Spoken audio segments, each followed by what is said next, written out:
કેમ છો મિત્રો? આજે ઘણા દિવસ પછી વિડીયો બનાવ્યો છે.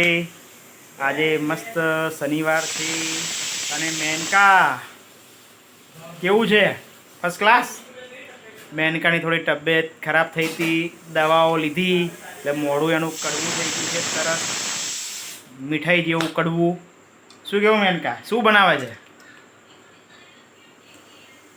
જોઈ લો, મસ્ત મરચાંના ભજીયા બનાવવાના છે. આજે રાંધણ છઠ છે એટલા માટે એ મરચાંના ભજીયા, થેપલા.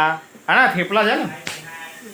થેપલા બનાવશે, બીજું બધું છે પણ તબિયત સારી નથી બધાની, એટલે બધું એટલું નહીં બને, પણ આ થોડી ઘણી આઈટમ બનાવશે જેથી કાલે ખાઈ શકાય.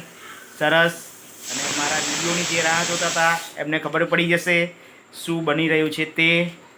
અને મેનકા હા, સારું. તાર મિત્રો વિડીયોમાં બન્યા રહેજો, બરાબર છે? મારા વિડીયો જોતા રહેજો મને. બીજો વિડીયો ફરી બનાવીશ પછી. Okay, bye and by.